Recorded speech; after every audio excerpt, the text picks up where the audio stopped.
منهج السعادة للمتقين وأبصر بصائر المصدقين بأنواع العلوم والأحكام في الدين. أشهد أن لا إله إلا الله الملك الحق المبين، وأشهد أن سيدنا محمد رسول الله الصادق الوعد الأمين. أما بعد.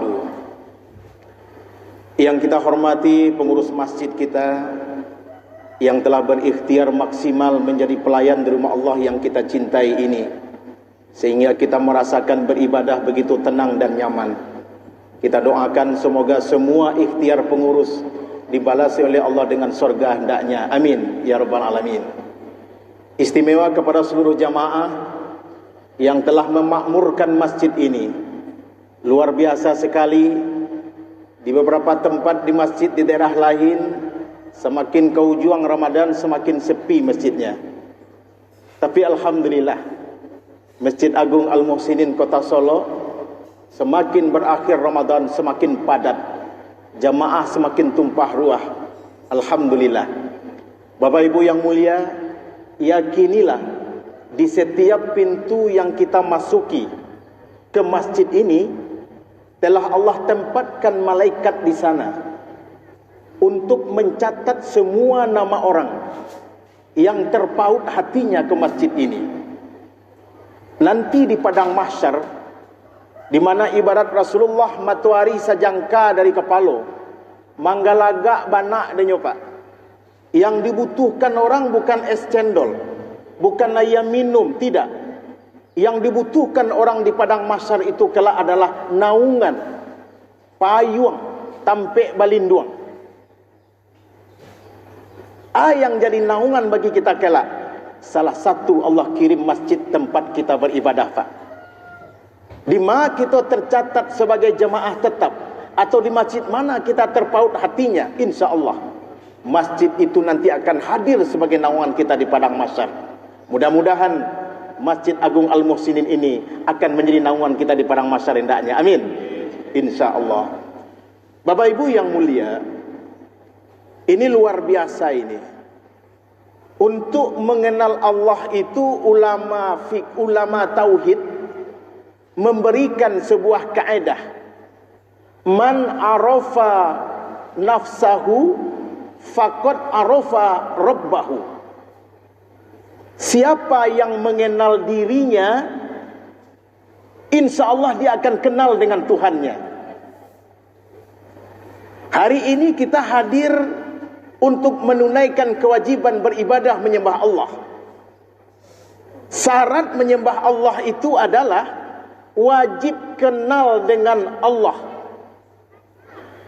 Kalau tidak kenal dengan Allah, sia-sia penyembahan.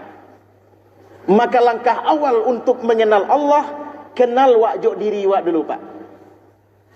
Salah satu ilmu mengenal diri, nih alhamdulillah kita sedang mengerajuan gini, Pak. Di diri kita, Pak, ada 3 hal yang butuh makan tiap hari, Pak. Ada 3 perkara yang tiap waktu bahkan tak makan, Pak. Kenal wak nan 3 ko, cocok makanan yang dikasih, insya Allah lancar hubungan ke Tuhan. Tapi kalau nanti kok kita tidak tahu, Pak, dan asal sagih makan saja, itulah yang jadi masalah. Nanti nak butuh makan dalam diri Bapak Ibu yang mulia. Pertama, jasmani kita, Pak. Jasmani butuh asupan gizi protein tiap waktu. Butuh haya, butuh makan. Yang kita makan berbuka tadi itu untuk jasmani, Pak. Kalau nan elok nan kita masukkan, indikatornya 2, halalan toyiban. Halal cik, hygiene cik, baik cik. Insya Allah energi yang datang ke diri awak juga energi nan elok. Itulah yang mengantarkan Bapak ke masjid kini. Badan kita sehat, tubuh kita kuat. Kalau kita beri fisik atau jasmani kita makanan yang sehat. Itu yang pertama, Pak. Perhatikan dan kita kasih, Pak. Jangan sekali-kali asa diagih. Apolinan haram, Pak. Nauzubillah. Sabutir nasi saja Bapak Ibu magih diriku makanan nan haram. Ampe puluh hari tak tulak doa, Pak. Kalau nan sabutir itu jadi darah, jadi daging, indah ada tampek nan layak kembali awak kecuali neraka besok Pak. Itu yang pertama. Yang kedua Bapak Ibu, yang butuh makan di diriku adalah ruh kita Pak. Ruh, jiwa, nyawa kita Pak. Makanan ruh bisa dia gih orang pisang? Tidak. Dia gih sambarandang namuhnya? Tidak, nionya Pak. Tidak, itu makanannya dong. Makanan ruh kita Pak, ibadah. Makanya Bapak yang hadir, Ibu yang hadir saat kini di masjid, tadi solat, terus dengarkan pengajian, yang sedang kita lagi makan kini kau Pak, ruh awak. Insya Allah Pak, kalau ruh kuat, apa yang terjadi Pak? Ada kalau orang fisiknya kuat, ruhnya lemah. Yang terjadi Pak? Izin Bapak Ibu, beberapa bulan yang lalu kita digemparkan dengan peristiwa pendakian Gunung Merapi Pak. Terjadi musibah korban. Yang ambil hikmah dari peristiwa Gunung Merapi itu Pak, salah satunya adalah betapa kuatnya orang mendaki gunung, seitu tingginya sekian jam, risiko dan tantangannya bukan main Pak. Indu-indu ama-ama satu mendaki gunung Pak. Dari mana datang? Dari Padang, dari Kerinci, dari luar daerah segala macam Pak. Talok naki gunung leknya. Sebab fisik kuat. Tetapi Bapak Ibu yang mulia, rumahnya di Mungko Mas Haji, nyubarang jalan saja Pak, ndak talok ke Mas Haji dia Pak. Nan lemah itu. Nan lemah bukan fisiknya Pak, tapi ruhnya nan lemah. Luar biasa Bapak. Ada yang datang dari berbagai daerah. Kamu tahu tadi menjelang solat maghrib, kenalan tadi Pak. Allahu Akbar. Jauh-jauh datang kemari Pak. Lah tua-tua, fisik lah lemah-lemah, tapi kuat Pak. Yang kuat di situ ruh Pak. Yang membuat Bapak hadir bertahan sebentar tarawih suatu iktikaf lu berkolai. Masya Allah. Ruh nan kuat. Ruh kalau kuat, fisik lemah sampai ke masa ini Pak. Alhamdulillah. Yang ketiga Bapak Ibu yang mulia, yang butuh makan tiap hari bahkan tak tiap saat adalah nafsu Pak. Kandak nafsu, maksiat. Makanan nafsu itu dosa Pak. Maksiat yang kita kerajokan sama magi makan nafsu Pak. Maka perbandingannya Pak, kalau nafsu kuat, ruh pasti lemah. Kalau ruh yang kuat, nafsu kalah. Ini Bapak berhasil menundukkan nafsu Pak. Akhirnya Pak hadir di masjid. Orang yang nafsunya kuat, maksiat yang kerjakan Pak. Maka antara ruh dengan nafsu tidak bisa sama Pak. Tidak bisa sama. Yang membuat ruh kuat, ibadah. Yang membuat nafsu kuat, maksiat. Kalau kita sedang semangat beribadah Pak, cuba kerjakan maksiat, langsung Pak. Maka kalau ada orang yang ngeci ayam sembayangnya Pak, itulah. Sedang sembayang, sedang beribadah, taragak lu nafsu bahkan tak makan, nyu lagi ya. Langsung kanai sekali Pak. Alhamdulillah, ikut pengantar. Kita saat kini sedang magih makan ruh apa Pak. Terus Bapak Ibu yang mulia, ba'amangku harus sering-sering kita menghadiri majlis ilmu kok Pak. Ikut poin kedua yang ingin mau sampaikan Pak. Awaklah jauh-jauh datang, babiaya, balatih-latih badan Pak, balawan panik. Wallahi yang paling mematikan bagi ahli ibadah, yang paling musibah dan berisiko bagi kita yang rajin ibadah Pak, cieknya Pak. Bukan ria, bukan ujub, bukan sum'ah, bukan takabur. Itu efek Pak. Pangka dari musibah orang rajin ibadah adalah beribadah tanpa ilmu. Itu masalah tu Pak. Dia nak bayi ilmu makanya ria Pak. Dia nak bayi ilmu makanya takabur Pak. Itu yang kita khawatirkan. Solat kita tadi Pak, Allahu Akbar. Sebanyak kita solat di masjid kini Pak, mungkin ribuan kita yang hadir. Itu beda-beda nilainya di mata Allah Pak. Ada yang dapat pahala 700, ada yang dapat pahala 10 sen, ada malah yang tak dapat nilai sama sekali. Yang parahnya Pak, lah tak dapat pahala, sudah solat Allah murka kayaknya Pak. Lah sumbayang lo nyo maka Allah berang Pak. Sebab dak bailimu Pak.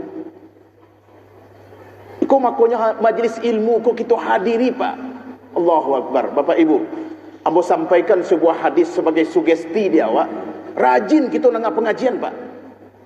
Satu kali, hadis sahih riwayat Imam Bukhari dan Muslim, Nabi berkumpul adik sahabat takah ko Pak. Amat menghubungi Nabi. Ketika itu datang 3 orang talambek ke majlis Nabi Pak. Di saat sahabat lah berkumpul, datang orang talambek 3 orang. Yang bertiga ko Pak beda-beda perilakunya, beda sikapnya. Orang pertama Pak nyo caliak Nabi lah berkumpul ada sahabat, nyo masuk lambek-lambek dari belakang, basien sui sampai di muka Pak. Nyo cari saf paling muka. Dapet duduk di muka dah nyo Pak. Lambek-lambek nyo cari mana beluang, mana beluang. Oh tiba di mukanya. Orang kedua Pak, de inyo sagan, malu, nyo timbang dirinya, ambo indak ketua pengurus, ambo ndak Pak RT, ndak Pak Lurah, sagan ambo ke muka, biarlah ambo duduk di belakang. Dek rasa malunya, nyo pilih duduk di belakang Pak. Orang ketiga, aku nang ganji Pak. Tahu nyo Nabi ke pengajian, tahu nyo majlis ilmu akan dimulai, nyo mencali Pak, melenguang pai nyo tinggalkan Nabi tak peduli Pak.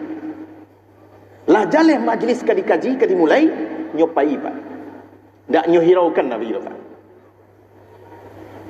Rupanya Pak, selesai Nabi pengajian tazkirah, Nabi langsung mengungkapkan, menyampaikan kepada sahabat, wahai sahabat, maukah engkau aku beritahu tentang 3 orang? Langsung Jibril turun ke Nabi mengabarkan 3 orang tadi Pak. Apa kata Rasulullah? Tadi sebelum kita memulai pengajian, di antara kita ada 3 orang yang datang terlambat. Orang pertama basien sui sampainya di muka. Kini di muka kita duduknya. Kata Nabi, tahukah kalian kelak di akhirat apa yang akan Allah perbuat terhadap orang itu? Rasul katakan, nanti di akhirat Allah juga akan mengutamakan orang tersebut masuk surga. Allah akan mengutamakan pelayanan untuk orang tersebut. Fasilitas diberikan yang terbaik untuk dia. Alhamdulillah. Makanya Bapak Ibu, kalau ke masjid kau saf terdepan cari Pak. Banyak yang mengisi saf tadi, yang dapat doa malaikat tu yang saf terdepan Pak. Ada orang yang lah ke masjid, lah azan. Ada orang menjalang azan menunggu waktu azan. Didoakan oleh malaikat Pak sampai azan datang. Nah, itu yang pertama Pak. Yang kedua kata Nabi, nyodek sagan malu, nyo duduk saya di belakang. Yang Allah perbuat terhadap orang itu kelak di akhirat, kata Rasulullah, orang itu nanti di akhirat Allah juga malu mengazabnya.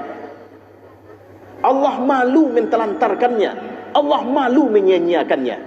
Nyo layani dengan baik dari Allah Pak. Indakkah diazab orang itu Pak? Alhamdulillah. Mau duduk di muka, duduk di belakang, insya-Allah. Yang ketiga kata Nabi, nyo tahu ke pengajian, nyo caliak pai tak peduli. Nanti di akhirat kata Allah, orang ko malolong nyo minta tolong ke Tuhan, Allah juga tak akan peduli ke dia.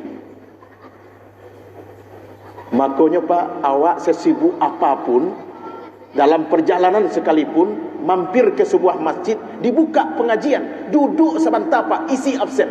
Suatu permisi, tak masalah Pak. Ba'amang kota kahitu bana Pak.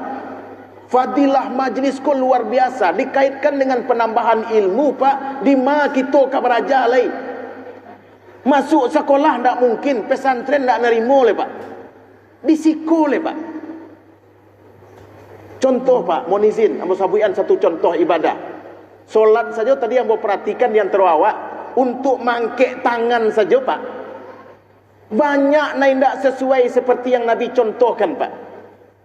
Sementara Nabi mengecekkan, sallu kama ra'aitumuni usalli. Sumbayanglah engkau seperti aku contohkan ini, kata Nabi. Angkek tangan sebarunya Pak, lah banyak nak cocok Pak. Baca cara angkek tangan Nabi Pak. Nabi mangkek tangan tu 3 modelnya Pak.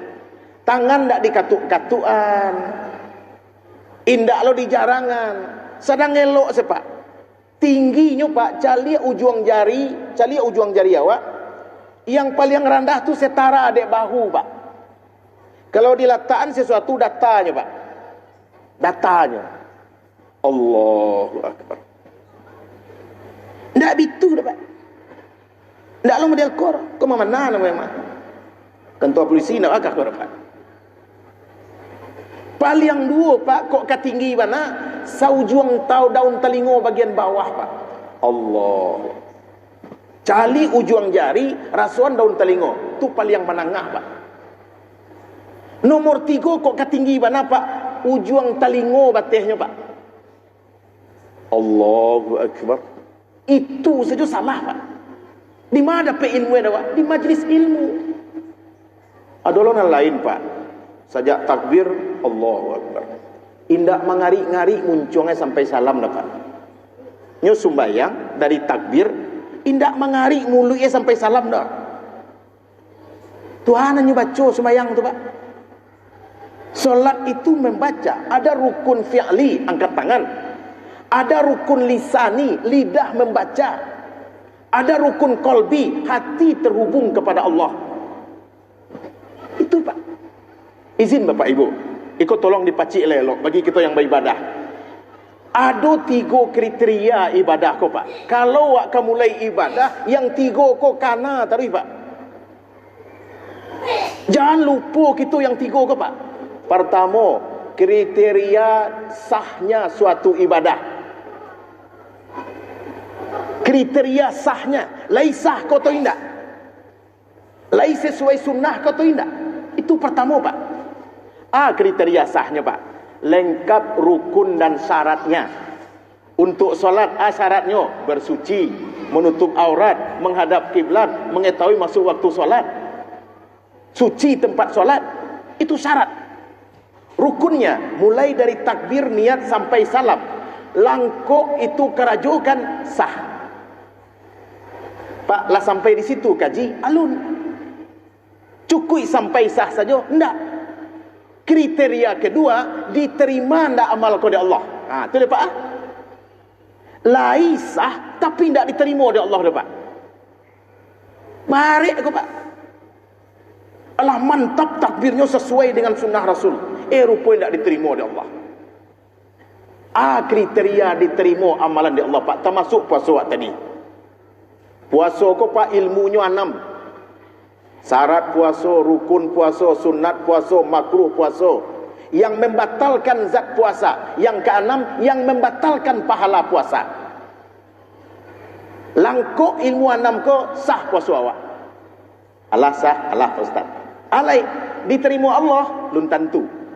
Syarat diterima Allah Pak. Syarat diterima Allah itu niatnya wajib ikhlas. Kuat. Barana mantap rukun syarat dilakekkan kalau ndak ikhlas niat. Sio-sio Pak. Kriteria ketiga Pak. Koleh, konon ketiga non wajib Bapak pacik tadi. Yang ketiga kriterianya dicintai amalan itu di Allah. Pertama sah, kedua diterima, yang ketiga dicintai amalan itu di Allah Pak. Banyak amalan yang kita kerjakan, ada yang dicintai Allah, ada yang tidak. Amalan yang dicintai Allah Pak. Ahabbul a'mal ilallahi ta'ala adwamuha wa in qalla. Amalan yang dicintai oleh Allah adalah apabila amalan itu dikerjakan terus menerus, istiqomah, istimrar, mudawamah, walaupun amalan itu kecil atau sedikit Pak. Itu sayang Allah tanya Pak. Tiok lalu kota amal 1000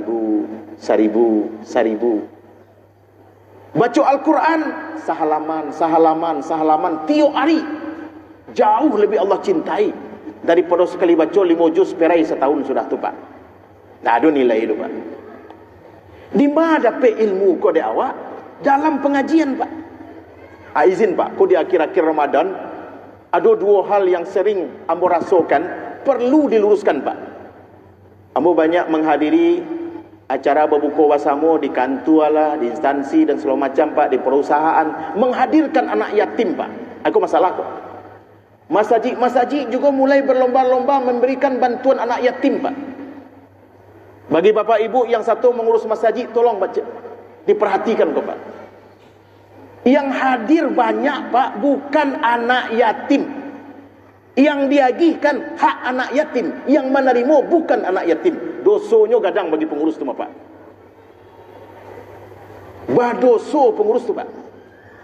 Kota amal berapa banyak tadi lalu, untuk masjid, untuk anak yatim, untuk fakir miskin dan sebagainya. Langkok judulnya Pak. Banyak nantaga anak yatim tu labas sunguinya Pak. Labas sungui tu anak yatim juga. SMA bagi jo, lah kuliah bagi jo, judulnya anak yatim juga Pak. Salah itu Pak. Mana anak yatim? Hadis sahih Imam Abu Daud, At-Tirmizi, Al-Hakim meriwayatkan, anak yatim itu orang yang mati ayahnya, usianya alun balik. Ayah mati, inyo alun balik, itu anak yatim. Kalau padusi ditandai dengan menstruasi, datang bulan Pak. Umurnya bisa umur 9, 10, sebalik 2 balik. Kalaulah datang bulan, lapeh hak anak yatimnya Pak. Jangan dia gih julai. Laki-laki inyo ihtilam. Ihtilam tu mimpi ke bulan. Beda laki-laki balik dek padusi. Kalau laki-laki inyo nan ke bulan. Kalau padusi bulan nan datang ke inyo Pak. Itu sebeda itu. Kalaulah ihtilam umur sampai balik 5 balik, lapeh hak anak yatimnya Pak. Andaikan diagih dewa hak anak yatim, ya Allah, jangankan orang lain yang mengambil haknya, mandikan duangnya Pak. Sudah diumumkan dek pengurus anak yatim silakan datang ke masjid. Kecik amak cepatlah ke masjid tu. Orang lagi begitu sudah tu bukan store ke mak deh. Tiba di rumahnya terima langsung Pak dia amaknya. Nyobai ke pasar, nyobali jilbab, nyobali baju. Ndak izin anaknya Pak. Haram mandinya makanya Pak. Apa lo salah agih ke orang lain Pak. Tolong Pak perhatikan itu. Di masa saja Pak. Itu yang pertama. Yang kedua Pak, ini momen. Lah mulai dibuka panitia zakat. Tadi di suatu tampik subuh ambo ceramah di masjid di Padang Pak. Dibuat di meja, panitia amil zakat fitrah. Panitia amil zakat fitrah. Itu kacau tu Pak. Panitia bukan amil. Panitia itu mewakili orang yang berzakat. Amil mewakili mustahik zakat. Kalau diserahkan zakat ke panitia, alun selesai ya Pak berzakat lho Pak. Alun selesai. Andaikan terserak bareh apa adanya atau hilang kepiang apa adanya, apa wajib mengulang membayar zakat sekali lagi. Karena kalau zakat diterima panitia, alun lunas selain zakat awak. Kok banyak Pak. Kemudian ada lo panitia kok menerima jatah amil. Untuk inyo sekian bahkan gadang lo untuk inyo pada orang fakir miskin le Pak. Ambo merasakan Pak. Ambo waktu ketek-ketek dulu mencari benar kejadian tu Pak. 2 karuang goni balang tu boleh balabiah. Itu untuk panitia tu Pak. Nyobagi sudah rayuan siang-siang Pak. Untuk fakir miskin. Beda panitia zakat jo amil Pak. Amil itu di SK-kan atau ditunjuk oleh pemerintah Pak. Itu yang amil. Itu sah. Andai Pak agian kainyo lapeh hutang Pak berzakat sekali. Bila kanyo bagian urusan inyo oleh Pak. Inyo bisa dapat jatah. Haknya ada di situ. Nah, ikulah ilmu-ilmu yang kurang dia. Sudah tu bal Pak panitia, kan ada orang berzakat jok bareh, ada orang berzakat jok piti. Panitia menyediakan bareh. Balik ko. Bareh nak jual itu kaitu siapa? Boleh panitia menjual bareh zakat? Tak boleh. Itu tak hak kewenangan ini Pak. Boleh bareh itu saja dijual tarik tambah tak boleh. Itulah banyak kesalahan. Di mana ilmu itu kita dapatkan dalam majlis takah ko Pak. Kan nak mungkin masuk sekolah lah Pak. Terakhir, Bapak Ibu yang mulia, suatu kali Nabi bersabda kepada sahabat, wahai sahabat, idza marartum birriyadil jannah farta'u. Apabila engkau melewati taman sorga, masuklah, mampirlah. Kaget sahabat. Ya Rasulullah, ma riyadul jannah? Apa taman sorga itu ya Rasul? Kata Rasulullah, riyadul jannah majlis ilmu. Taman sorga itu adalah majlis ilmu. Kita kini sedang di raudhah, Pak. Ambo mendengar salah seorang ulama ceramah di Madinah, Pak. Luar biasa, Pak. Kata beliau, di Madinah ini ada raudhah. Pertanyaannya, hanya di Madinah saja raudhah? Tidak. Di mana ada majlis ilmu, itulah raudhah. Coba Pak bayangkan, ke Madinah kita Pak, kalau haji menunggu sekian tahun, umrah membayar sekian juta, 10 hari, 3 hari. Untuk masuk raudhah sekali seputarannya Pak, bajamu alo 2 jam. Lah tiba di dalam 4-5 minit nyuruh keluar orang Pak. Membayar mahal, jauh, lama Pak. Coba Ibu bayangkan majlis ilmu kau ada nama iya ke Madinah? Tidak, perai. Ada disuruh orang keluar? Tidak. Berdoa Bapak Ibu saat siko. InsyaAllah. Umar bin Khattab berkata, apabila ada seseorang keluar dari rumahnya, di atas kepalanya menjunjung dosa, banyak dosanya, sebesar gunung Tihamah. Gunung Tihamah itu Pak, segadang gunung Merapi dia Pak. Gadang dosanya. Terus mampir dia ke majlis ilmu. Duduknya di pengajian awak Pak. Saat itu teringat dia dosanya, muncul rasa takutnya, bergetar hatinya. Yang terjadi kata Umar, Allah pasti telah mengampuni dosanya sebelum dia sampai kembali ke rumahnya. Luar biasa Pak. Maka ayat pamungkas Allah mengencam kita Pak, orang yang beribadah tanpa ilmu, orang yang ikut-ikutan. Surat 17 ayat 36 Al-Isra. Wala takfu ma laisa laka bihi ilmun. Jangan awak ikut-ikutan yang orang kerajaan itu lu apa buat jangan Pak. Inna sam'a, telinga awak, wal basara, mata awak, wal fuada, hati kita. Semua ditanya oleh Allah di hari kiamat kelak. InsyaAllah Bapak Ibu yang mulia, kita yang hadir di masjid ke, pertama, orang yang telah menguatkan ruhnya. Kedua, orang yang beramal berdasarkan ilmu. Yang ketiga, orang yang diampuni dosanya oleh Allah sampai kembali ke rumahnya nanti. Amin ya rabbal alamin. Kiranya demikian kajian kita. InsyaAllah besok subuh kita sambung kembali. Banyak maaf kalau ada yang kurang berkenan. Wabillahi taufiq wal hidayah. Wassalamualaikum warahmatullahi wabarakatuh.